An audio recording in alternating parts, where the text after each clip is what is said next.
అందరికీ నమస్కారం. భోగి పండుగ రోజు చేయకూడని పనులు. భోగి మంటలు చేయకూడనివి. ప్లాస్టిక్, చెత్త, పాత బట్టలు వంటివి భోగి మంటల్లో వేయకూడదు. కిరోసిన్, పెట్రోల్ వంటివి వాడకుండా కర్పూరం, నెయ్యితో మంటలు వెలిగించాల్సింది. చేయాల్సినవి: పాత చెక్క, ఎండిన ఆకులు వంటివి మాత్రమే వేయాలి. ఇది పాత వాటిని వదిలించుకోవడానికి సంకేతం. ఆహారం చేయకూడనివి: మాంసం, ఉల్లి, వెల్లుల్లి వంటి తామసిక ఆహారాలకు దూరంగా ఉండాలి. ఎంగిలి చేసిన ప్రసాదాన్ని అగ్నిలో వేయకూడదు. దుస్తులు వేయకూడనివి: నలుపు రంగులు దుస్తులు ధరించడం మంచిది కాదు. ప్రవర్తన చేయకూడనివి: ఎవరిని అవమానించకూడదు, నొప్పించకూడదు. పిల్లలను భోగి మంటల దగ్గర ఒంటరిగా వదలకూడదు. పెద్దల పర్యవేక్షణ అవసరం.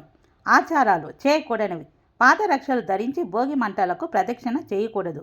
చెప్పులు లేకుండా తిరగాలి.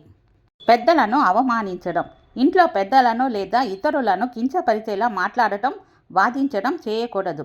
పరిసరాలను అపరిశుభ్రంగా ఉంచటం: భోగి అంటేనే పాతను విడిచి కొత్తను ఆహ్వానించడం. కాబట్టి ఇల్లు, వాకిలి అపరిశుభ్రంగా ఉంచకూడదు. Please like, share, subscribe my channel. Thanks for watching.